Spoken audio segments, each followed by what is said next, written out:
I wonder if I, just for the sake of discussion, can ask in the room, put aside Russian might. Is there anyone who thinks Russia is right? Because we've got a division here on the panel I can exploit. To you, sir, for the interest of discussion, I will give you a microphone, then everyone can hear. And panel, would you start reacting? And Russia, this is an interactive... Russia's right about what? Russia's right to take Ukraine in the way that it has. Well, to invade, to be clear, Russia's right to invade Crimea. Russia is right to guard its interests in the way that it has done. We'll just see what the gentleman in the audience says. It's not my question. I think Anne is talking from the State Department. Let's change the scenario. Let's think that Mexico, has voted for a left-wing government, and Russia has decided to send, not troops, but observers, foreign ministers, and also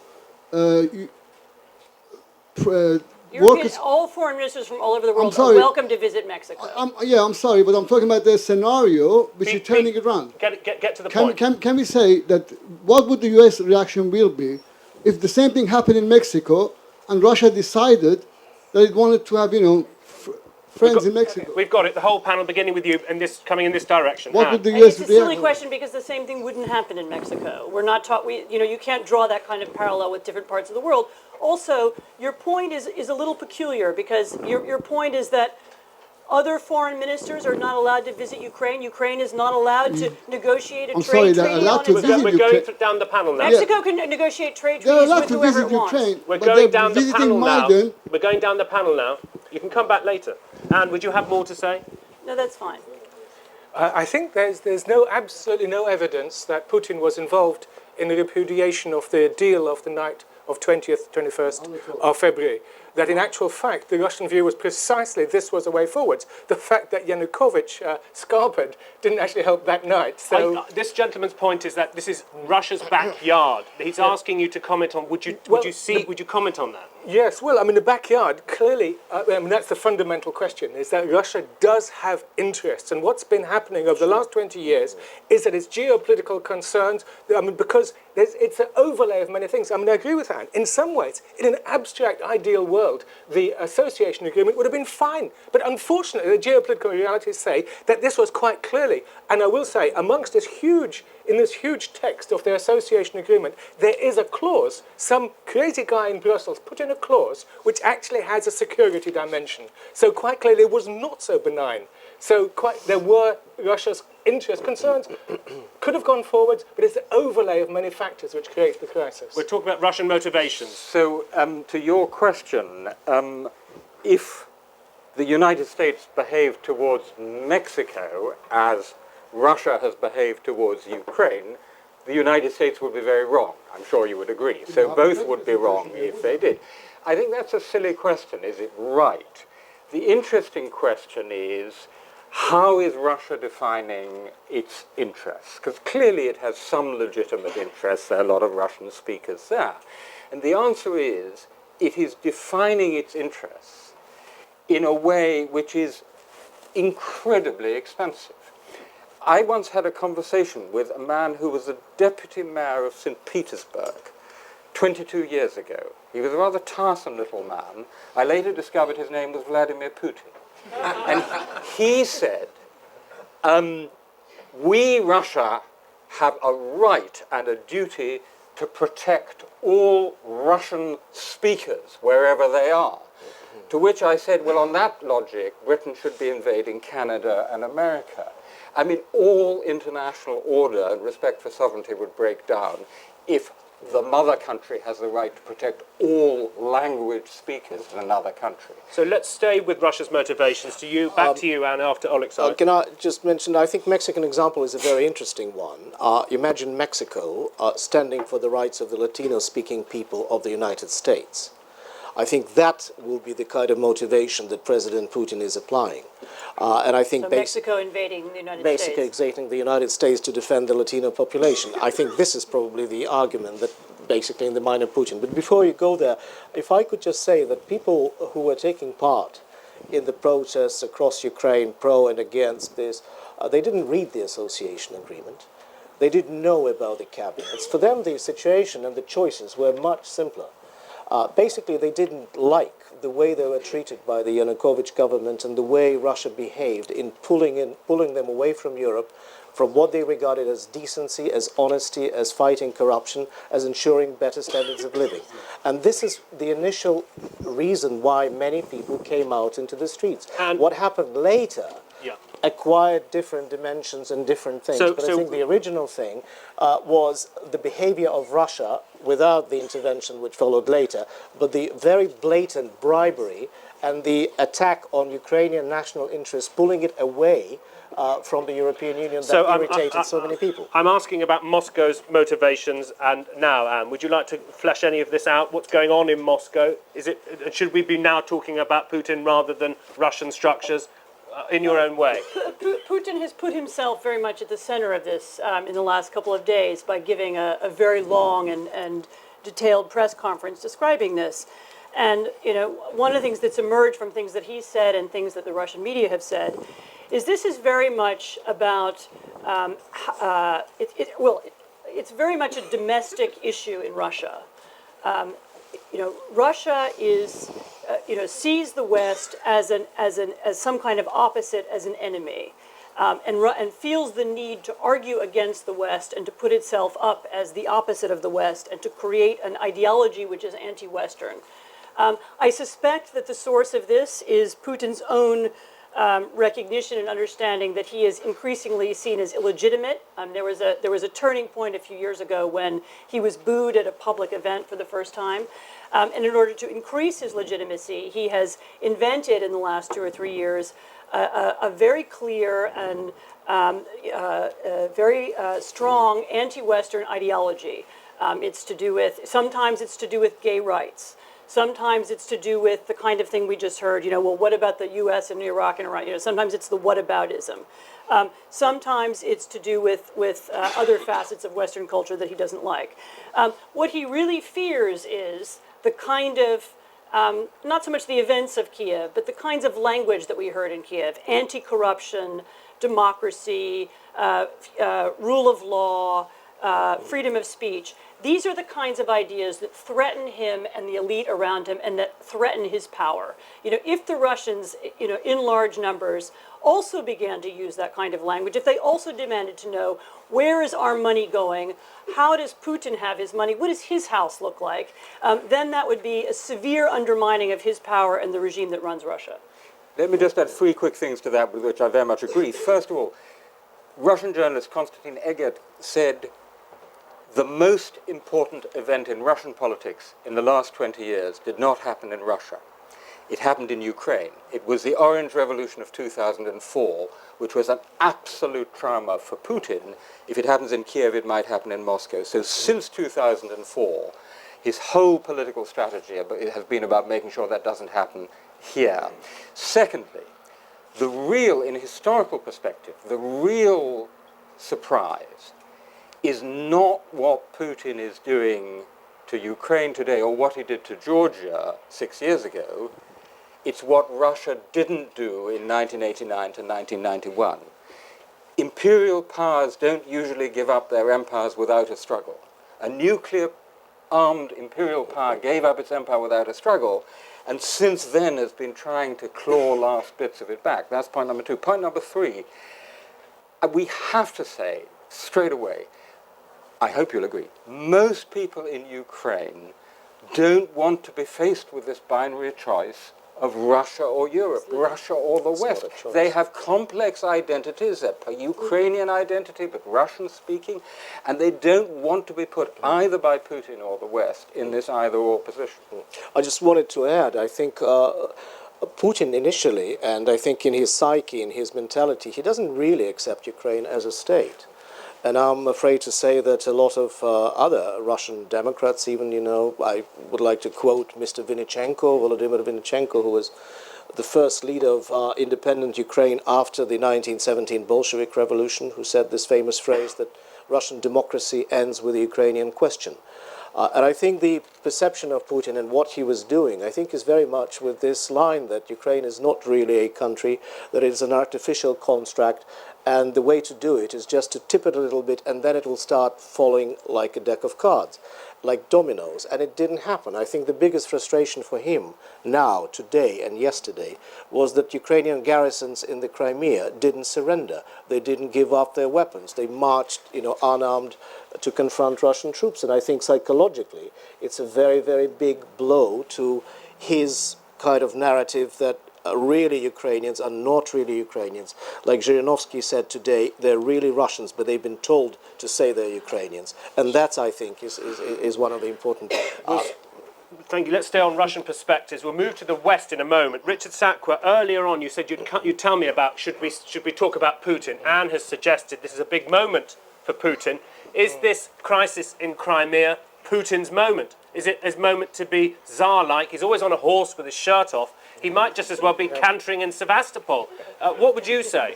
I'd say that's a fundamentally mistaken approach. That Putin is a very complex leader. It's exceptionally dangerous to demonize him. The West loves to demonize somebody with whom it cannot engage in dialogue, and therefore the arguments then become illegitimate and marginalized, and the geopolitical interests and concerns of the state itself are in some way or other undermined. Don't forget that Putin came to power as the most pro-Western leader Russia has ever had. At the beginning, remember in an interview with David Frost, he was asked, even to the point at which would Russia be able to join NATO? And he said, "I почему нет?" And why not? He did. Well, you can say he didn't mean it. Of course, you can constantly demonize him and say he's such like he said it. And in actual fact, the failure to establish a substantive relationship with the European Union was also one of those huge mistakes, which I think that Timothy is absolutely right. To force countries like Ukraine is a disaster, and that's what's come to. So in the room, any Russians in the room who want to contribute, or anyone else who wants to take a different view as we move away from Russia's perspective quite soon? Do we have any Russians in the room who want to speak to us in English, hopefully? Fine. So let me move to the West. I'll take that as my cue. Can we just look at ways in which Putin could interpret Western reactions? Let's look at Libya in 2011. Moscow was persuaded not to block the Security Council resolution. Then there's regime change. We've seen Afghanistan. We've seen Iraq. We've also seen he was promised that NATO wouldn't expand. And there's this question of whether Ukraine, if it went all the way, would be in NATO's back door. Would any of you on the panel say that the West has royally contributed to the crisis by monkeying in the balance of power? Would any of you like to say that there's a case for the West to answer? Well, that's my substantive argument. I actually do think it's absolutely at the very heart of this. It is this is a crisis made in the West, that ultimately Russia and Ukraine could live together. They have to. And more than that, Ukraine has to have a civilized relationship with Russia. And that was when Euromaidan, so-called Euromaidan, started. The language was shocking because basically it precluded a civilized relationship with a state in which the majority of the people, opinion polls change, but basically half wanted to go west, half wanted to go east, and you take obviously this fact where most of your trade is to the east, and more than that, Putin constantly had been asking for trilateral talks. That in other words, Ukraine, Russia, and the West should work together. He said this immediately after Yanukovych on the 21st of November didn't sign the association agreement. Right. When the Eastern Partnership was established, he said there has to be an overarching vision of European unity. I don't really know which piece. This has been a very long and complicated argument. I'm not sure which piece of it to answer first. I think it's pretty clear that Russia, that the overtures from the West to Russia over the last 20 years, there have been, at least three, coming from every new American president makes a big overture to Russia. We had one from Clinton, who had his arms around Yeltsin. We had one from George W. Bush, who looked in Putin's eyes and saw a man that he could trust and who loved his country. We had the reset from the Obama administration. There has been a stream of efforts to have a good relationship with Russia that go back now 20 years. And each time that attempt to have good relations, whether it's building, and we've done many good things together, or many things together. Anyway, I don't know if they're all good, but we cooperated very well in Afghanistan. There have been other moments in recent history when there have been good cooperation, but the attempt to have a closer relationship, and in particular to have an interesting and substantive dialogue about what Russia refers to as its near abroad, have almost always come to That term is not disastrous used and end. usually. It was used early 1990s. It's not in the terminology used today. And it was Clinton who I enlarged think NATO. you're interrupting me. Sorry. Sorry. I thought you finished. No, Sorry. I Yeah. hadn't That's finished. all right. So the attempt to have a dialogue with Russia about this region has almost always ended in disaster, and I think it harks back to something that you just said. Russia is unable to recognize the countries on its borders, and this probably includes the former Eastern European countries to some degree as well. It is unable to recognize them as sovereign and independent states. It cannot conceive of the idea that they would make different civilizational choices. Russia's idea, the idea of the Russian Customs Union is that it should be an organization that is dominated by Moscow and that is run by similarly autocratic, oligarchic economies linked together by webs of corruption and by oil deals, and that it will be run from that. And any country that makes a different choice, that wants to have a different kind of civilization, a different set of rules running its polity, this has not been acceptable to Russia, and this is where we keep running into problems with them. Let me just qualify what Anne said in one respect. I think we have to be careful, and I'm sure Anne would agree, when we generalize about Russia.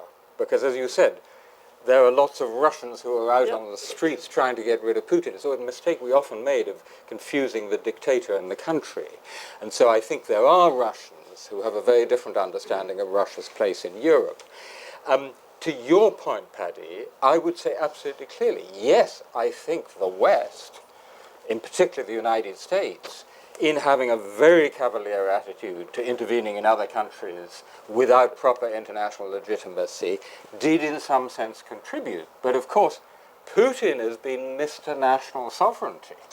So Putin hasn't got a leg to stand on when he now goes marching into another sovereign country.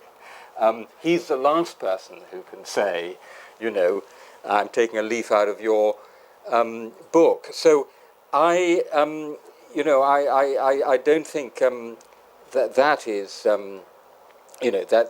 I don't think we're responsible. The last thing to say to Richard is really the last place in which this crisis was manufactured was the West, because the problem with the West is it has done so pathetically little in and for Ukraine ever since its independence. I mean, Putin's advisor said that the United States Embassy had been paying $25 million a week, I think it was, and supplying arms to the opposition. Well, leave out the arms to the opposition, but in your dreams or in your nightmares, the scale of Western help was extremely small. There was no readiness in Europe to say the simple sentence, we would like Ukraine one day, when it fulfills the conditions, to be a member of the European Union. And then we did make a specific mistake. After the Vilnius summit, we did say, albeit slightly more complicated, basically we said, sign our trade agreement, not Mr. Putin's trade agreement, but we didn't put our money where our mouth was. A friend of mine said, we went into a knife fight brandishing a baguette. And I think that was a mistake. We're on the West. I'm coming to you in a moment. There's two panellists to go, and then we'll come to your views of, are the West complicit in this crisis? Alexei, I think, what's the answer to that? well, the answer to that, no. I don't think that you can blame the West, but I think you shouldn't overcomplicate Putin. And I'd like to simplify it a little bit. I think the rationale, as far as I can see it, and I haven't met Mr. Putin, I haven't spoken to him, but I've heard a lot of what he was saying over the years, and a lot of what his advisors, like Mr. Glaziev, his chief advisor on Ukraine, has been saying. I think his rationale is very, very simple. He didn't want to lose Ukraine the second time, and he wanted to demonstrate to the West that this time he'll be playing on his own terms.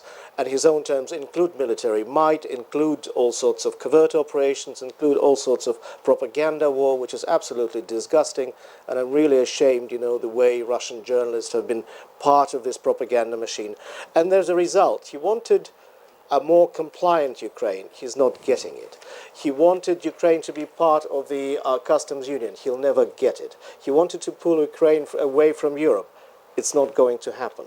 He wanted to stem nationalism in Ukraine. He's achieving the opposite. And he's radicalizing a lot of Russian public opinion. And nationalism in Russia is rising now exponentially, and it's very, very dangerous. So if if you do the list of what actually he wanted to achieve and what his attitude to Ukraine are, it's a complete disaster.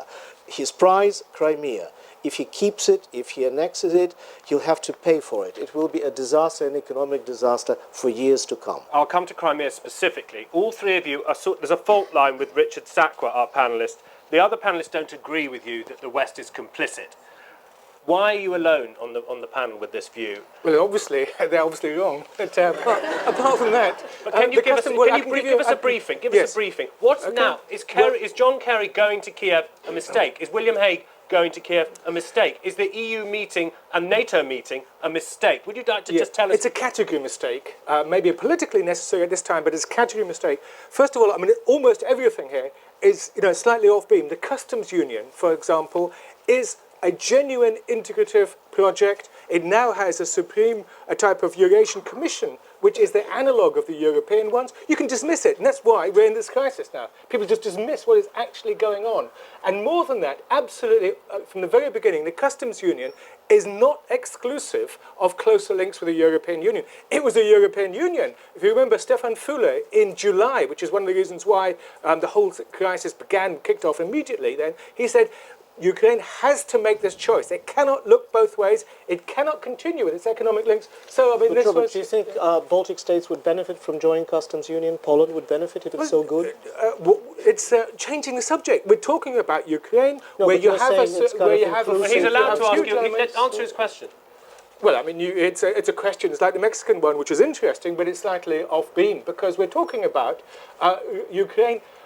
Is where it is, so it cannot wish to be somewhere else. Do you think that the future of Ukraine is better kind of shaped if it's in bed with Belarus and Kazakhstan? No, I'm not saying that. But what's the point of the union then? No, it's actually, I'm saying that with the bulk of the Ukrainian economy linked to the Russian and the Eastern economy, it's quite important to maintain links on both sides. 40% with the European Union, 40% with Russia. All right, you're not going to agree. We're going to the audience now on the West, then we're going to come to Crimea shortly. Western complicity or Putin, we're basically moving on soon. Okay, I'm not an expert on this subject, but I mean, if I was a Russian in Ukraine at the moment, I'd be very worried if, a democratic elected government has been overthrown by a bunch of people who a group of people that do include very nasty right-wing organisations, and I'm not an expert on it. And the government's first act is then to ban Russian as a language, which was an obviously aggressive act against Russian speakers. I'd be worried as a Russian, and what do the panellists think of that? Well, two things. One is, I think, banning the language law. I think it was a bad mistake that they touched that law, and they themselves adopted it, and now they're saying that... no, I know, I'm coming to that. Yeah, absolutely. And we can give you a But microphone. if you could give me a second, I'll No, come it is to actually a public meeting, but we'll give you a microphone. No, I know, yeah, absolutely. So it was a mistake to repeal that law. That law was nastily drafted by one of the very irritating characters on the party of the region. Therefore, there was a lot of revolutionary fervor against it. They admitted that that was a mistake, and the acting president, Mr. Turchinov, is vetoing it. So the law will not be repealed. The second thing, there's no such thing as banning the Ukrainian language. I challenge you... Do you mean the Russian language? Sorry, the Russian language. Well, I hope both. I challenge you to go to any kiosk in Kiev, to turn on your television set and to see the amount of Russian that is spoken. Do you know how many Ukrainian schools are in Sevastopol? How many Ukrainian schools are in Sevastopol? Are in Sevastopol. I can tell you, 0.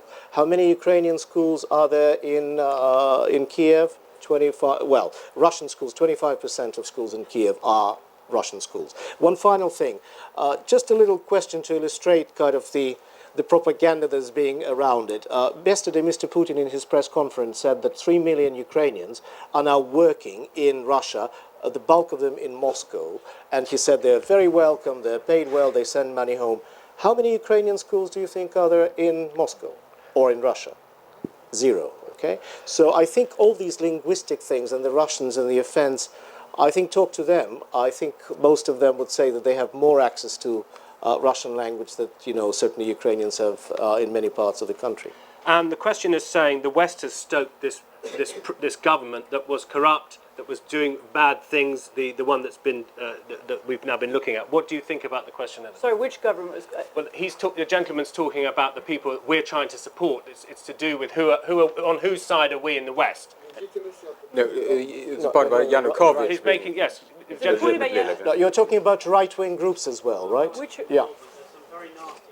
So Absolutely. what are we getting into? Is this? look, I mean, first of all, be very careful about using categories and language that go back 60 years to describe a contemporary situation. I mean, the absurdity of talking about Nazis almost anywhere in the world is very high, and particularly in this time, give the Ukrainian nationalists some credit that they have their own causes and their own and their own sources of feeling, and that they're not, this isn't some kind of echo of the past. Second of all, before this week, there was no Russian-Ukrainian national conflict going on in Ukraine. There was no fighting. There was no violence. For 20 years in the Crimea, the Russian Navy has been very happily operating out of Sebastopol. This is a crisis, and this stress between the groups and this idea that there are Russian speakers who are in trouble has been manufactured in the last week. This is a new problem that you're seeing for the first time. It's been created by the Russian media and by the presence of military wearing unmarked uniforms who arrived in Crimea, probably from the Sebastopol base, maybe some of them from another part of Russia, within a few days. This was not a real problem. This is a new problem. It's been manufactured in the last few days. Can I take some questions from the audience, and we'll come to Crimea in just a second. To you. I wanted to know whether the panel think that actually Vladimir Putin is winning the information war, that we're hearing Western press and people around the West talking about everyday Ukrainian people on the streets who are protesting for an independent Ukraine, talking about them as fascists and nationalists, and whether Western journalists have a role to counter this, to check their sources more clearly. Well, let's hope they always check their sources more clearly. But would you like in the panel to say if you think Russia is winning the information war? If I could just say, well... briefly, and then we'll come to everyone. Yeah, I think, as I say, I find it disgusting the way many, not all, but many Russian mainstream media are taking part in this propaganda war. I think it's not just manipulation, it's using facts. I'll give you a couple of examples, just very, very briefly. For example, yesterday, Itar said that 675,000 Ukrainians have sought asylum in Russia, and that they're building camps to get this influx of refugees. Nothing happened. Yesterday, Russian television, Rossiya, said 140,000 Ukrainians have fled the country in the past week. To illustrate it, they showed the checkpoint on the Polish border, whereas the checkpoint on the Russian border was empty. You get this kind of stuff every day. So you're saying yes to this woman, I think. You're saying that there is a victory in the information war in Moscow's favour. I think there's a defeat in the information war in Moscow's favour. At least this is my perception. Winning the information war with whom? In what country? I mean, that you have to take the question In apart. terms of Russian, yeah. So I think that Russia is losing the information war in most of Ukraine, and I think that's very important, that they've not managed to impose that narrative. The interesting question is whether they're winning it inside Russia itself, and that's more problematic. Can I just, Paddy, because the gentleman asked an important question, which is legitimately elected president, and this we missed. Yanukovych, you meant. So in 2004, he wasn't legitimately elected because there was election fraud. This is a serious question, because this time it was a relatively free and fair election, and we have to address that. But remember what happened. You had very large demonstrations which were not about deposing Yanukovych in a revolution. They were about turning Ukraine back to the developing relationship with the European Union. Yanukovych used force against those demonstrators. The demonstration then radicalized. But I think there is an important point there, and that's why I say, if one could, you would want to get back to some sort of a process, a negotiated transition, which started from where you had been before, with him as the president, and then went to early elections, constitutional reform, and so on. But I think it's very difficult to imagine how you get there now. You regret that he fled? Well, someone in Crimea wonderfully said that our defender, Yanukovych, he is a doormat, and he is a doormat. I mean, he's a thug and a doormat. What could be worse? A thuggish doormat.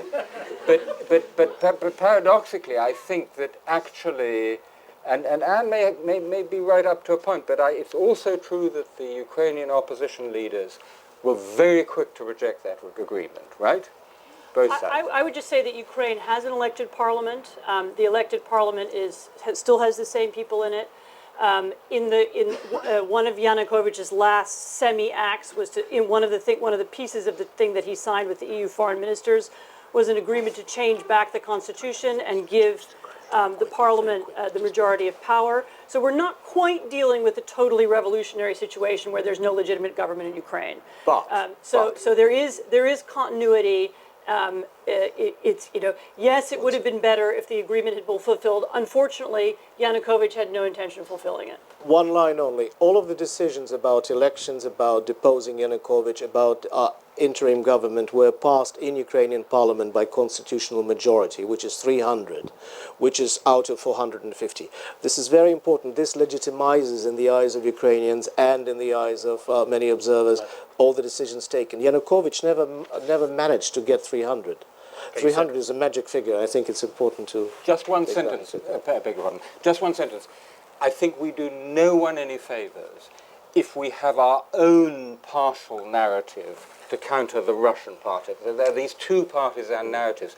So I think it's quite important for us to acknowledge, yes, he was a democratically elected president, and yes, there was a problem in the transition, precisely if we think that the main culpability lies with Putin and not with us or the Ukrainians. To go on the information war side of things, obviously Russia's losing it quite dramatically. It's obviously it's cack-handed, it's distortions and all those sort of things. I mean, I absolutely agree that clearly the major media is dominated and it's not done exceptionally well. Obviously, there's lots of internet and other media within Russia, which is giving very different viewpoints. But even more importantly, ultimately, is that somebody mentioned the 2008 Russo-Georgian War. Afterwards, we learned a lot more about actually what was going on. And I suspect we will, this time, in a few months, understand that there was a bigger dynamic. And this isn't to question what you said, but it's a question, for example, what was the role of the oligarchs when finally those who backed Yanukovych and so on withdrew their support? So let's get a briefing from the panel now on Crimea. Anne, if I start with you, and we'll come to the audience, can we just say that Crimea has moved further into the Russian sphere of influence? It was an autonomous region, and it had the headquarters of the Russian fleet, Black Sea Fleet, until 2040 something. 42. Thank you very much. Can we just say that whatever we're arguing about, we're all wanting a briefing. Crimea has moved closer within the Russian sphere of influence, whatever else happens. I mean, it's almost an absurd question. The Russian troops are now occupying military bases, government buildings, communication centers in Crimea. And so, de facto, yes, Crimea is part of the Russian influence because Russian troops are in occupation. And are they moving anywhere, those troops? Oh, yeah. They're blockading everything. Sorry, I mean, are they going to move out again? Will you tell us? Move out of Crimea again, yeah. I mean, I don't know. I mean, if you now I don't do crystal balls. But the line from the Kremlin, which is repeated today by Foreign Minister Lavrov and yesterday mentioned by President Putin, is that they're not Russian troops; they're self-defense. No, but they just get nice kit. There have been multiple interviews. You can see many of them on the internet. People have been questioning them. Who aren't you? And they say, well, we're Russian troops from Sebastopol. I mean, I reserve the right to ask ridiculous questions, and maybe this is another one. But in terms of we all want the benefit of your advice, whatever else has happened, Crimea has been taken back almost as if it was its own Russian autonomous republic rather than a Ukrainian. I don't think that's the goal here. But has it happened? No, I mean, the goal is not to, I mean, so far, okay, this is evolving, and next week maybe it's going to be different. A few days ago there were noises about the invasion of Donetsk, and that seems to have calmed down now, but of course it can come back. So So this is a constantly moving situation. It looks to me like the goal is to make Crimea what the Russians made in Abkhazia and South Ossetia. In other words, to create a frozen conflict. In other words, to create a problem, a constant problem that will be a source of anxiety to the Ukrainian government, that will help undermine the Ukrainian government, that will do exactly what it's doing. I can see from some of the questions to the people in this room that it will make us think there's a problem with Ukraine. We need to stay away from it. We need to be very careful. It's already having that kind of effect. That's what it's for. I mean, you've colleague has already said very clearly that Crimea is not worth anything in terms of money, and there's some nice dachas there, but it's cold a lot of the year. So it's not a place where there's oil or where there's vast wealth to be had, but it's going to be useful to the Russians as a source of instability in Ukraine. I mean, I don't know how you can say that. South Ossetia and Abkhazia were not created by Russia. These were genuine problems which Russia helped resolve because of the failure of the Georgian state. I only hope today that Ukraine can find the wisdom of a government sooner or later in one way or another which can resolve this through the framework of some genuine federal, obviously there's going to be a referendum in Ukraine fairly soon, which, it's going to find an answer. The answer has to be found within Ukraine without a sense of loss on either side, that is Russia and such like. It has to be an inclusive solution. Are they going anywhere? I don't think they're going to move out from the peninsula into eastern Ukraine at this stage. But clearly there are facts on the ground. I mean, you almost said the Sixth Fleet. It's the Russian main fleet. It's the Sixth Fleet. It's a U.S. fleet, of course, and that, of course, in the Russian media is mentioned. Obviously, it's a fantasy, but nevertheless, the idea of the Russian fleet moving out of Sevastopol, for which, of course, it has been, so core to the Russian identity, and to find a U.S. fleet. They talked about NATO. Just to say one thing: if you see a tank coming towards you, paint it pink, you stick a flower, anything, it's still coming towards you. Okay, and for you, Tim, would you like to comment on Just Crimea? two sentences. First of all, let's just knock on the head the canard that there's some special historical legitimacy because of Catherine the Great or Count Potemkin or anything else, as someone said in the House of Lords the other day. Otherwise, we might take back Normandy. Territories move through history. They come under different sovereignties. Let's put that aside. Let's put aside the legitimacy question. De facto, Yes. Russia has far more control of Crimea than it had before, and it seems pretty unlikely to give much of that control up. So that in my view, what we need to focus on is eastern Ukraine, the rest of eastern Ukraine proper, and recognize just the reality for some time to come that there will be more Russian control. So let's talk about Crimea in the room. I'm coming to the future in about 10 minutes. You've got the microphone here. I have two questions, if I could, but they're just they're one. linked. Just one, please. It's a bad start. You start and just do it. I shouldn't have told him. No, indeed. All right, I'll weave the second one into the first one. I worked in Crimea for many months, and I have many friends there, and I've been following them on Twitter and Facebook, and have found an interesting fact that maybe everybody knows about, but I hadn't seen it anywhere, that the pro-Russian segment of the Crimean parliament visited Moscow on the 20th of February. That is true, yes? That is true. So that supports the manufactured theory of Anne and others.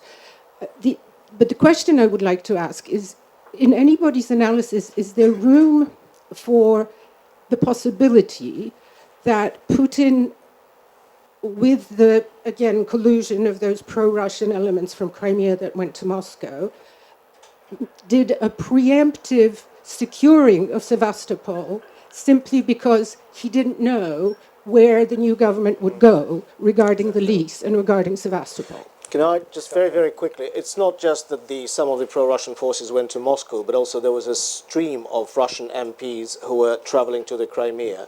The way Mr. Aksionov, the new prime minister, he is a Russian citizen. He is the chair of the party which is called Ruskoye Единство, Russian Unity. He scored 4% at the previous votes, and all of a sudden he's been elevated into this position at the time when armed men of inverted commas self-defense were inside Parliament building, and the old Prime Minister, the previous one, was deposed. This is one thing. The second thing I want to mention, that we haven't spoken about Crimean Tatars, and Russians are creating a huge, huge problem. 2001 census, Crimean Tatars were 25% of the population, sorry, 12% of the population in the Crimea. I think those figures are absolutely fake. I think the real figure is much bigger. One of the reasons why Crimean Tatars were not registering in the Crimea, because they were coming from Uzbekistan, where they were deported. So are you saying it's a modern-day purge? What I'm saying is that there's a time bomb in Crimea, and just to wrap it up, that what is being created now, the pro-Russian elements, which really kind of occupy the southern strip of land from Kerch all the way to Yevpatoria to Sevastopol. If you go just over the mountains into the Tatar areas, on the Ukrainian areas, you get a completely different mood, which is not necessarily reported. And I think before the war, just very quickly, final phrase from me, before the war, Crimean Tatars were a majority population in Sevastopol, in Simferopol, in many other places. The whole of southern strip of Crimea was Tatar majority. To you, yes. Moving from the Tatar tangent, as it were, just can the panel please... You didn't get an answer? Okay, right. So your question, was it a preemptive move in Sebastopol? Anyone on the panel? That would be my argument, is that that's ultimately what's driving it. All the rest is superfluous in many ways. It was fear that Russia would lose basing rights. If they could, obviously they quickly withdrew the rescindment of the language law, but what could happen next? You've got a revolutionary regime full of enthusiasm. It wouldn't happen today, it wouldn't happen in 6 months, but it would almost certainly happen. So, and it is there's nowhere to put the fleet. They're absolutely, their back is to the wall. They've got to keep it somewhere. But nobody threatened the fleet. Who threatened the fleet? No, I'm saying that the Ukrainian parliament, which you would say was illegitimate and so on, would rescind the agreement of the Kharkov agreement about the leasing rights, and they're gone. They have to go. So you've got one answer. To you next. So zooming out from the can the panel please just tell me a little bit, because it was bandied around a bit.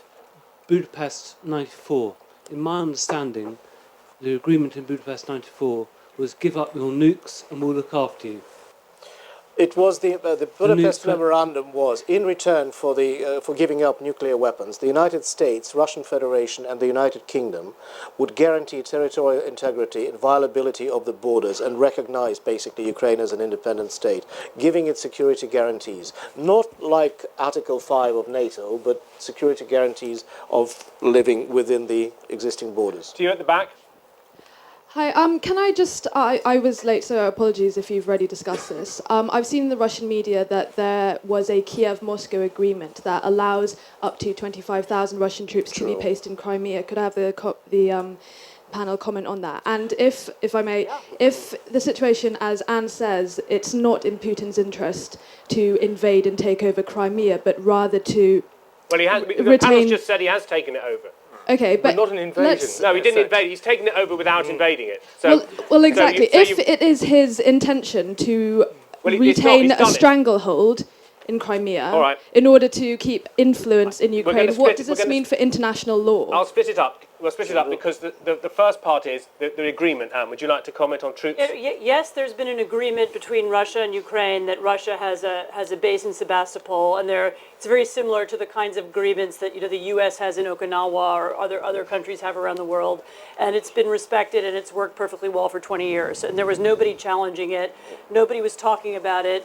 It didn't come up until last week. But that agreement stipulated that those 25,000 troops were allowed to be based within the particular area, and even movement of military vehicles outside that area, it had to be given approval by the Ukrainian authorities. Movement of weapons was not allowed, particularly in civilian areas. So what's going on now is violation of all those things. Plus, troops definitely have been brought from other parts of Russia. This is a definite violation of that agreement. And to you, sir. Thank you very much. I'm a former member of the EU Border Assistance Mission in Ukraine, where I saw quite a number of opportunities missed in the post-Orange Revolution period, and I once spoke with an EU diplomat who wasn't aware that Kiev had been under German occupation during the Second World War. Does anybody seriously believe that the self-defense units are not regular or semi-regular Russian forces? If so, if there are, any such people here, what medical treatment would you advise them to take? No, everyone agrees with you. So this lady next, and thank you. It's an amazing expertise in the audience, very good example. And thank you for going back to get your answer. That's very important as well. Has Vladimir Putin made a miscalculation because he sees Ukraine as it was 20 You'll have to use the microphone. Sorry. Just push it. Can you hear it? Has Vladimir Putin, I've normally got a loud enough voice, has Vladimir Putin made a miscalculation because he understands Ukraine as it was 10, 20 years ago? And are analysts doing that in the West as well? Because I've been going to Ukraine for 10 years very regularly as a journalist, and I don't recognise the country Richard Sackler described. So, I mean, you're really taking issue with Richard. Well, but also has Putin made a miscalculation as well, because he believes the 2001 census. He believes that Eastern Ukrainians want to be part of Russia. That may have been true 10, 15 years ago, but I don't think it is. No one is saying I think in 30 years, it'll take that long, some Ukrainian AJP Taylor will say Vladimir Putin was one of the architects of Ukrainian independence. Because I think the paradoxical effect of this is actually going to be, if we manage to do what I describe and make sure that this doesn't start happening in eastern Ukraine, is actually going to be to consolidate Ukrainian independence. Because an awful lot of people who, as I say, didn't want to choose, who were speaking Russian, are outraged by this action and now are identifying more with Ukraine, as we've seen in many reports. And in some sense, the loser in that story will, I think, be Crimea, which I think for a long time will have this rather peculiar status. Hello, I'm a Russian citizen, half Ukrainian, half Udmurt, which is a Russian minority. And I just really want to go back to the issue of complicity. Is West complicit or not? And I think they are, but because they haven't done enough. And I think the leak at Downing Street that happened yesterday is so pitiful. I think that there's a lot of responsibility on the West, that they're not doing a lot, and that Georgia has happened, and now Ukraine is happening. And I completely agree with Anne that there has been so many times that the West was trying to have a dialogue. I worked for the US Embassy in Moscow in the press service, and time again, we completely, all our attempts to have any kind of dialogue with the Russian press, they twist the information, they falsify the information. So yes, it's very, very difficult, and Russians are completely brainwashed, really. And on the question of Kazakhstan, the agreement, the customs agreement that we have with Kazakhstan is completely Kazakhstanis. They say they hate it, and it doesn't work for them at all. Can I make a comment? Could you keep the microphone? But you are one woman who expresses, on the one hand, Western complicity, and on the other hand, Russian stubbornness and arrogance. And so yes. you are trying to, in a conundrum, you're trying to explain. Absolutely. How do I learn from what you've just said? What do I meant to take away from what you've just said? That I think she said Western complicity, that the West isn't doing enough for Ukraine. Yes, because and exactly. is not active enough in Ukraine. Yes, thank you very much. So this moves us into our next page. Thank you for that. I'd like to talk about the future now. Anne, would you like to pick up where this thought is now going? I know that Timothy is going to urge us to look for a Ukrainian solution. This question is about, should the West do more to help more? Would you like to look to the future and give us some, not crystal ball, but give us some windows, if you like, some areas that will prove important to working out what will happen next? I mean, Timothy will do this so much more eloquently than me that I We'll be the wish judge he of would go that. first. We'll be the judge of that. On the question of Western diplomacy. You know, look, the West is faced with a very complicated problem. You know, there is, as we hear tonight, we have very, mixed feelings about Ukraine. You know, it's a country that has a government we're not sure about. It has a very poor economic record. One of the most interesting statistics that I've seen in the last few weeks has been one that showed Poland and Ukraine with identical GDP per capita in the year 1991, and Poland now has 3 times higher GDP per capita. So there's been a real parting of the ways. I mean, this is a country that has lost prosperity in the last 2 decades. And the West is now in this complicated position of having to go into Ukraine to offer fundamentally economic advice and also political advice that will help Ukraine recover from this. This is now the 3rd revolution. The first 2, the first 2 failed. And so the West, the most positive thing the West could do would be to try to help Ukraine get out of this cycle of corruption, of cronyism, of poor rule of law, of a weak court system, of bad policing. These are all issues that we've dealt with and we've tried to give advice with about in other countries. And the best we can do is be supportive. The best thing that Ukrainians could do for themselves right now is fix their economy, return take all that energy that we saw on the Maidan and take all that energy and put it back into constructing institutions that will give the country a more positive future and give it the strength to negotiate its new role in the world. And we're on to the future now. And should the West pay off gas debts, energy debts to Russia on behalf of Ukraine? Should the EU give credit lines to Ukrainian institutions? Should the IMF do so? Should there be checks written? The IMF has been prepared to help Ukraine for many months on very strict conditions. And the Ukrainians have not until now been willing to meet those strict conditions. And the conditions call for the kinds of reforms that the IMF calls for anywhere else in the world. So yes, if Ukraine, like any other country, meets the very strict conditions of the IMF and agrees to make the kinds of changes that it needs to make in order to make some strides toward being a normal country, then yes, like in anywhere else in the world, the IMF should be of assistance. Timothy Garton Ash, what are some directions we could be going in? So the title of this event is The Battle for Ukraine. And I think the battle for Ukraine in the next days and weeks is the battle for eastern Ukraine. I've said this already. I think the existing Ukrainian authorities could do a lot. For example, I think the acting president should go out there and give a big speech in Russian to the Russian-speaking population of Ukraine, saying, we really want you in Ukraine, and we're going to make it absolutely possible for you, and of course you must live and work in your own language, because that is the issue. I mean, the regional government in Donetsk has been stormed, twice so far? Yeah, flags Twice. have been replaced. Flags have been 3 raised. times. I mean, it's absolutely on the edge. It could go either way, and if then the cry goes up, Mother Russia, come and help. So that's the immediate thing. And anything we can do to help them, I actually think it's more the Ukrainian government. Now, longer term, can I, Paddy, tell you what we should not do, which is what is recommended in a letter to the Financial Times by a former ambassador to Russia, Tony Brenton. This is a classic of its kind. The British Foreign Office Russianist. First of all, he apologizes for having described Russian military action in Ukraine as, I quote, a dark fantasy. That was he said it's a dark fantasy that Russia will use military action in Ukraine. He's big enough to apologize. And then he says what we should do is, I quote, go to Putin and offer him bankable assurances on the future neutrality of Ukraine in both EU and NATO terms.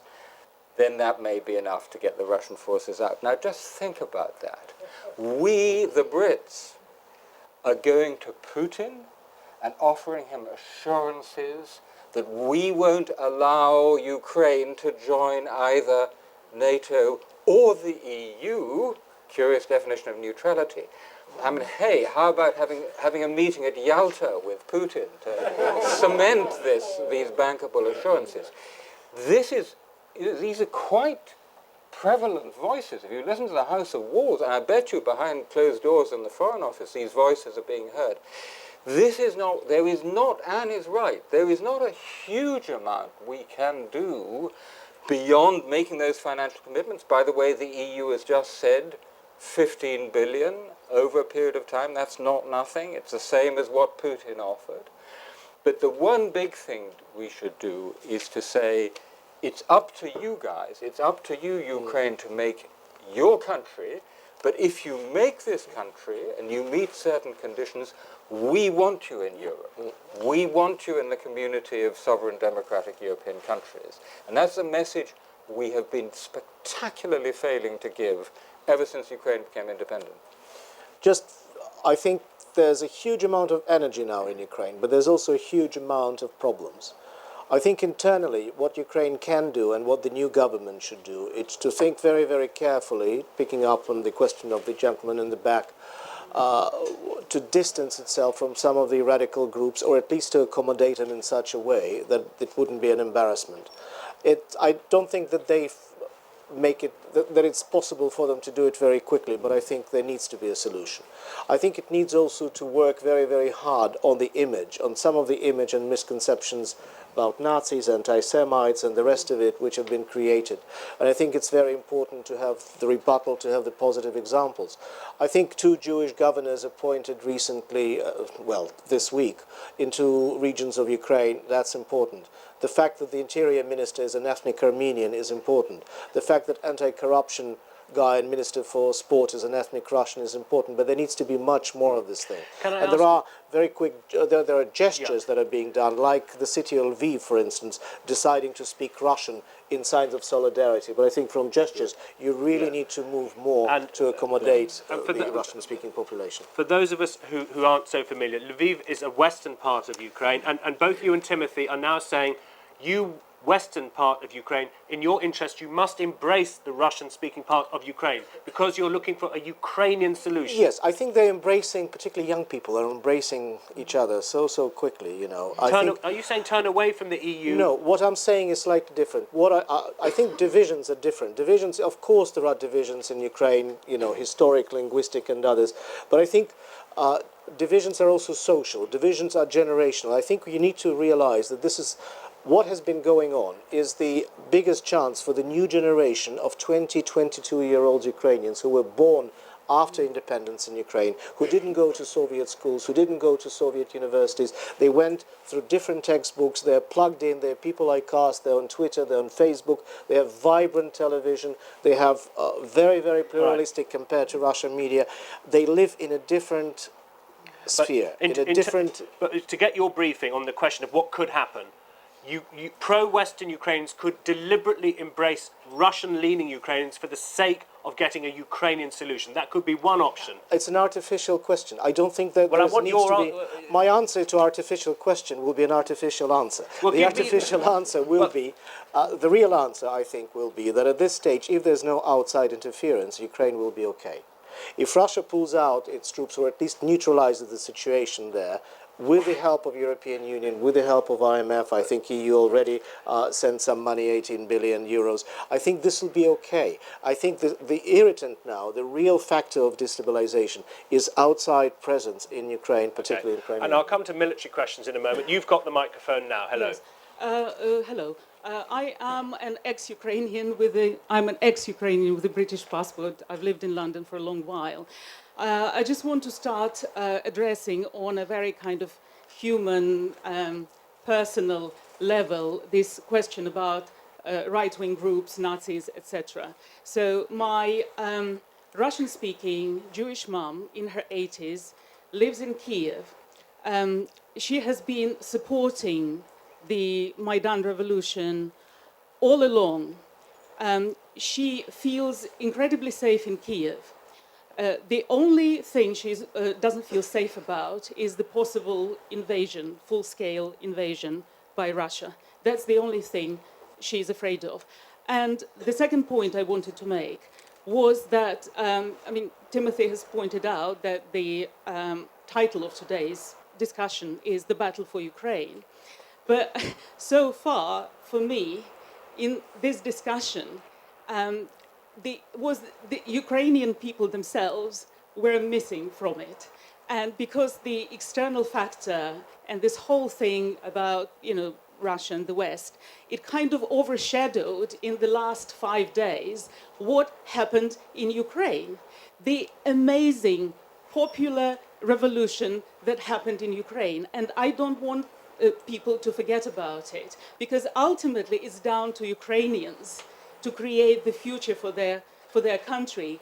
And I'm really saddened that in the media and generally, the discussions all around Ukraine are treating Ukrainians as pawns in geopolitical games, rather than proud people in their own right. Yeah, I would agree with that, and I would say that was the purpose of the Russian invasion. That was the purpose of it, was to distract attention, to undermine the situation, to change the story to one about Russian-Ukrainian competition, which was not part of the story 2 weeks ago. I think you're absolutely right. In my earlier point, about it's now up to Ukrainians to use the energy of that revolution to rebuild their political institutions, to create anti-corruption courts, to think again about how to change their legal system and their judicial system, so that we don't have a repeat of the past. I think is really the most important point, and that's why I also think that the role of the West is assistance, aid, conversation, but not dictation of what to do or how to do it or how to rule. Richard? Yeah. I mean, I agree enormously with enormous amount of what's been said, and it has to be in the hands of the Ukrainian. But what I was arguing is that there's a multiple revolution going on. That popular movement, yes, it was important against a person, Yanukovych, who was unpopular even in the East. So there quite clearly was a popular element to it, all sorts of extraneous elements. But there was also this other side, the East versus the West. And that has to be reconciled. You're quite right. It needs to go out there to build the nation today together. And so this could be the forging of the Ukrainian nation. But there is still that third element, which will not go away. There is a battle for Ukraine, and you have to bring Moscow in as part of the solution. I'm not saying it's right. It may even be monstrous. But nevertheless, it's a reality, and you have to do it. And if you think and you continue this language of war and that we'll finally achieve a geopolitical and so on victory, then it is no victory, and Ukrainian state and nation will lose because of it. It has to have civilized relationship with its eastern neighbor, and it has to find a common language. It doesn't mean to say giving up your principles. All these reforms need to be done. Political reforms, all of that. The nation needs to be built, but it needs to be built with Russia, not against it. I think it will help if the troops are pulled out first, and then I think you can start building relationships. And I think, again, Anne is absolutely right. If you create manufactured conflicts, you have to deal with those manufactured conflicts and all the good intentions. I agree. Of course, there needs to be brotherhood of men, and certainly, you hear from the Russian police now in Crimea, the ones that are pointing their guns at Ukrainian unarmed airmen saying, "We're brothers, what are you doing?" It doesn't help when the gun is pointed at you at this moment in time. So I know it's maybe a little symbol, a little vignette, but nevertheless it illustrates the radicalization on both sides. If this was the intention of Putin, basically the result is the opposite. Yes, I mean, how can you say it's actually Putin is responding to something which has been a long-term simmering, all sorts of issues in Crimea, Ukraine, and so on. So he is responding, maybe badly, but nevertheless, you've got to take into it. He's not. I mean, you mustn't demonize this situation. Well, it's action-reaction argument, but I think it is. But it is principle. It doesn't mean giving it up. It actually says that the concerns that Russia has had since NATO enlargement, since the 1990s, is significant. It's important. Russia is a major power with geopolitical interests, and so it doesn't mean to say that Ukraine can't make its choices. But at the moment, its choices are divided. That's the whole point. Do you think military intervention is justified in this? I've never said that. Okay, Timothy. So he's answered your question, Timothy. We're doing exactly what this lady asked us not to do, which is to drift away. I mean, I want to say bravo, thank you for reminding us what it's about. Can I say something, because this is a foreign correspondence club, about the difficulty of reporting this story, which is, first of all, that most people in this country, as in the West as a whole, know sweet Fanny Adams about Ukraine. I mean, talk about faraway country of which we know little. So you start from zero knowledge. Secondly, actually, in a way, the story all the foreign correspondents started telling was the story you're telling. They started telling the story as a Velvet Revolution, because you had a sort of meta-narrative which was 1989, and you wanted the Maidan, and it was like Wenceslas Square, right? And then you got the story of divided between East and West. So then you have Matt Fry in Kiev and Lindsay Hilsum in the Crimea. But actually, as we've all been saying, you need two more correspondents. You need the correspondent in the east of Ukraine, in Donetsk or Kharkiv, which is where, as we've been saying, it's pivotal. And you need the correspondent in Lviv, whatever you want to call it, which is a quite distinct story about the part of Ukraine that was part of Austria-Hungary, Galicia, very Western-oriented.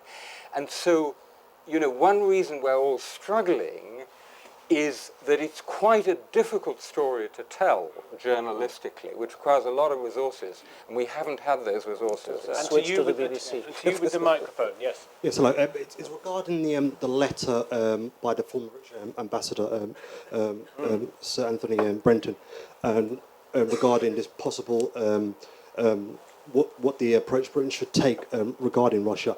hasn't this approach actually been adopted already in 2008? For example, in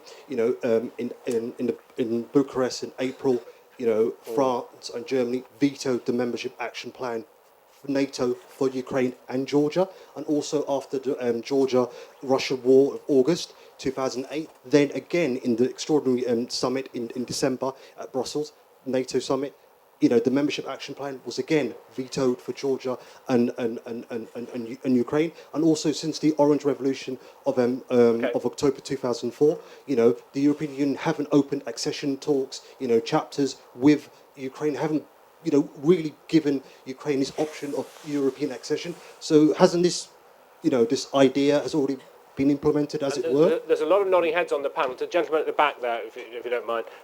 Do any of you disagree with the analysis that's been given, that the letter you read in many ways is looking in the wrong direction? Well, I think that's a bit simplistic. I mean, the EU is the most reluctant empire in history. It does everything to stop people joining it. After the Orange Revolution 10 years ago, many of us were saying to European politicians and the President of the European Commission, why don't you just come out there and say Ukraine has a perspective of EU membership? And they were being slapped down by the heads of various European governments who said, we're not going to say that. So to that extent, you're right. You with the microphone, and then to you, you're coming second, yes? Hi. I wanted to know what you thought of the future of the revolution in terms of Ukrainian internal politics, because as the previous lady said, not a lot has actually been spoken about Ukraine from the inside. Given that Tymoshenko has already been in power, very few people seem to sort of consider the fact that she was actually, that Yanukovych was actually voted back in again. And at least on Maidan, the impression that I got is that there's quite a lot of disillusionment still following the failure of 2004. Okay, so you're saying you're pretty pessimistic about the politicians. They keep recycling people who haven't done a very good job. However you cut it up, the Ukrainian politicians aren't great. They wouldn't be the only country that has that problem. Of course, yeah. But is that your point? Yeah. Okay, fine. What's your answer? My answer is that I think this time we could see a completely different setup. I think the way Tymoshenko was booed by quite a large number of people, the reaction to her, and not only to her, but to Mr. Turchinov, to Mr. Yatsenyuk and to the others, and to Mr. Tarnibok as well, who is not really that popular. I think the latest opinion poll before the fighting began gave him 4% of the popular vote, which is less than the Communist Party leader. So I think we may see new names, and two names that I think we need to watch at the presidential elections. One is Mr. Klitschko, because he is perceived to be clean, he doesn't speak much, which is probably good. He's the boxer, he's got a lot of money, and he wasn't getting that money in a corrupt way. He said he was fighting. And the other person is Mr. Poroshenko, who is the chocolate king of Ukraine. He was he was foreign minister, he was deputy prime minister. I think the ratings for them are very, very good at the moment, and I think we could see those two. Just to say, for those of you who are facing this way, the lady who from her heart said, would you please talk about Ukrainians? When she's hearing about Klitschko the boxer and the chocolate king, she's beaming from ear to ear. So I'm going to ask about militarism, but I'm coming to you, and we're in the last 10 minutes, and I'll come to you, yes. I agree in principle with Please use the mic right. I agree in principle with what Richard Sekwa said about the necessity, the need to bring in Putin, because in however this is going to be worked out, because it's Ukraine's eastern neighbour, etc. But you also said, isn't this the conundrum, that you also said that all the reforms mentioned, rule of law, independent judiciary, political pluralism, anti-corruption, that's all necessary in Ukraine. But isn't that the conundrum? Because by its nature, the Putin and the Putin regime will never accept that type of independent Ukraine, which has rule of law, independent judiciary, the crackdown on corruption, because his regime has none of that. And if Ukraine goes that way, he sees it a threat to the essentials of his regime. Got it. So how do you solve that conundrum? Anne and Richard, would you both? Anne, you go first. Richard, you go second.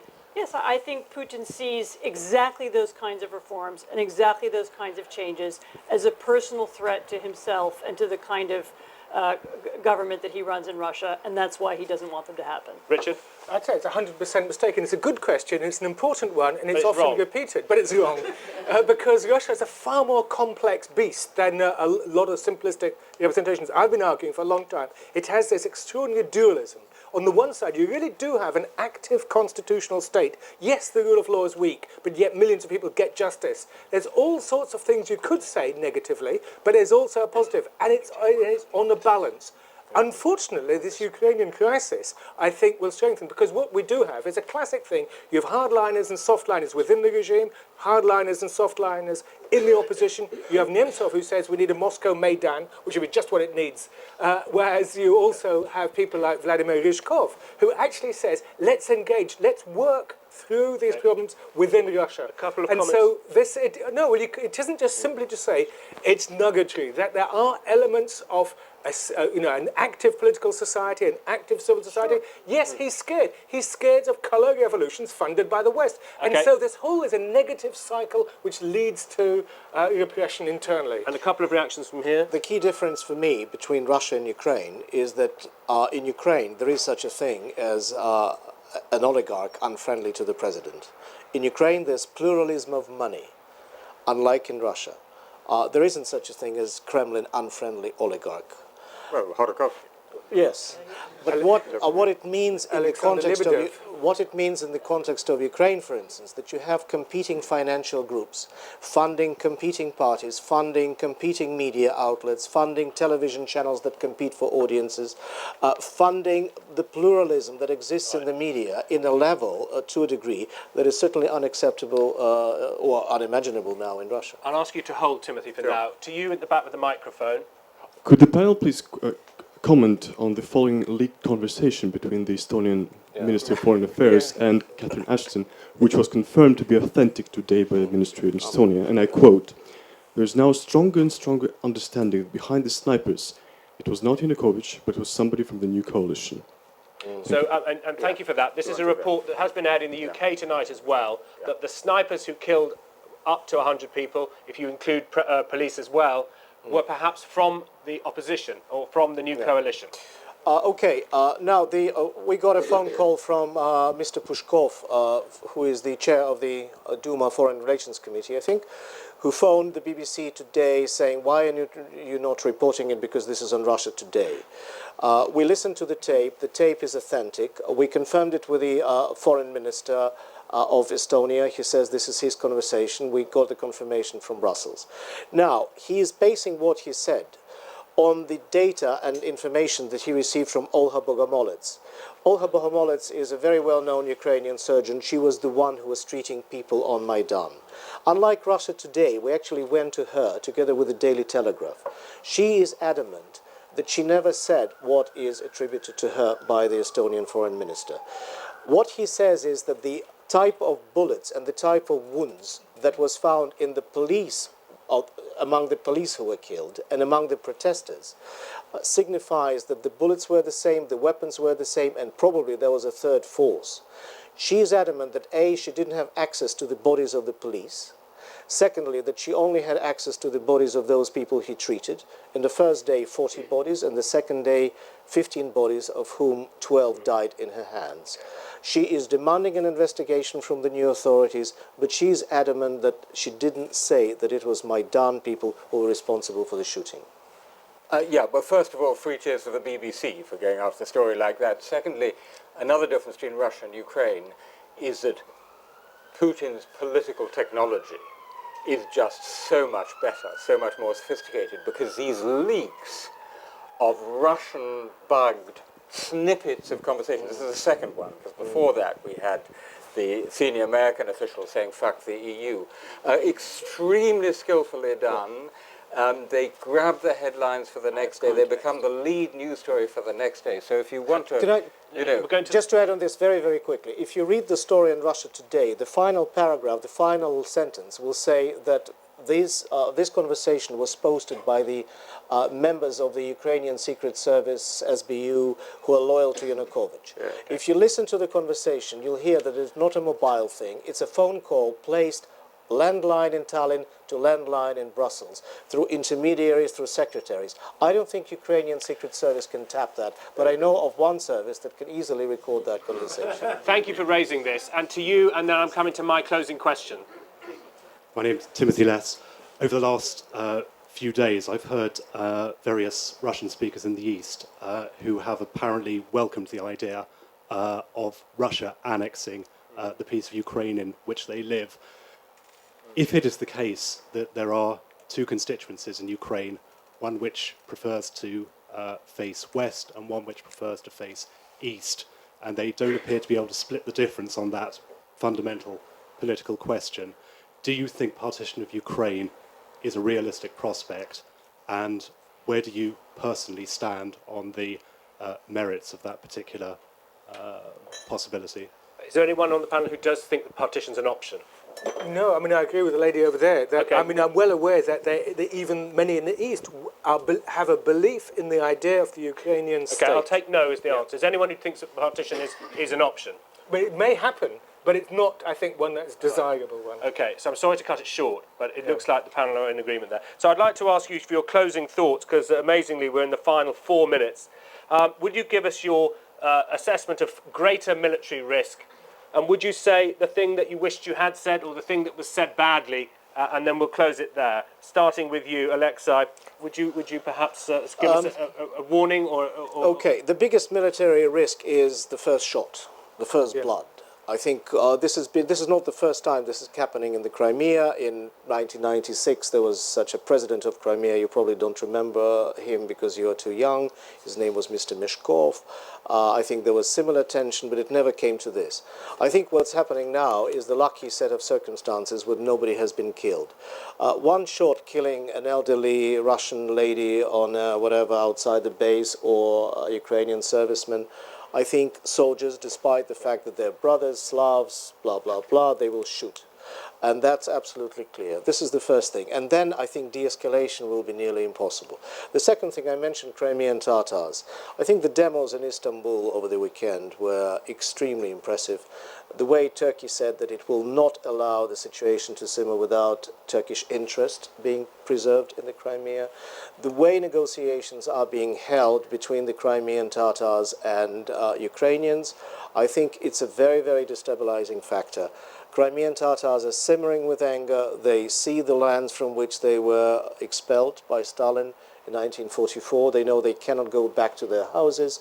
They know that it's very, very often it's like, the Palestinians who were expelled in 1948. You see the place where your parents grew up, but you may not necessarily go there. I hate sort of every parallel is simplistic, but I think that anger is there, and they would not accept Russian domination again, and I think this could be another source of very dangerous development in the Crimea.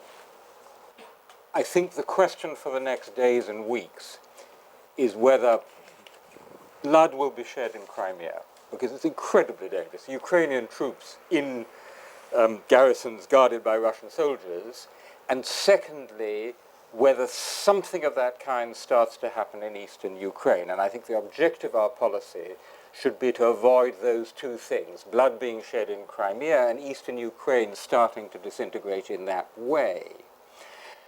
If we achieve that, I think there is a real chance that future history books will see this as a decisive moment in consolidating the independence of Ukraine. I think it will strengthen Putin's position in the short term in Russia, but don't give up on Russia. One day Putin will go and Russia will think better of where it wants to be, and part of that conversation will be who lost Ukraine, and part of the answer will be Vladimir Putin. In part, that's true. But on the other side, we are on the edge of a volcano still. It is that first shot. All this I absolutely agree with. But ultimately, there has to be, the big picture is that Putin didn't get to this position. Russia didn't get to this position because I actually think that Putin, in many ways, does reflect the complexity, the angst, the identity issues of Russia itself. So the next one along, even Yeltsin it was, who actually said in 1994, it's a cold peace. We have not been able to establish an inclusive, mutually acceptable post-Cold War order on our European continent. That's why we need to bring Russia in, Putin in, not as the problem, but as a solution. And then we can have a prosperous, happy, united Ukraine and indeed European continent. I'll end with a Slavic proverb that comes from my Polish mother-in-law. Just, where there's death, there's hope. And that means that these are both countries where there is a major generational change coming. And we now have people who are under 35 don't remember the Soviet Union anymore. We are seeing a lot of changes in Ukraine. We are seeing changes in Russia as well. The old kind of, the educated in the KGB, educated in the Soviet era type of people who have been running both countries up until now are moving out. And they will begin to develop a different kind of relationship with one another and with the rest of the world over the next few years. So I'd like to thank you all very much for marshalling things that you write about, live about, were born in, and it's your specialism. It's exactly 8:30. Thank you all very much indeed. We were listening to and enjoying Anne Applebaum, Timothy Garton Ash, Oleksiy Solohubenko, and Richard Sakwa. Thank you very much.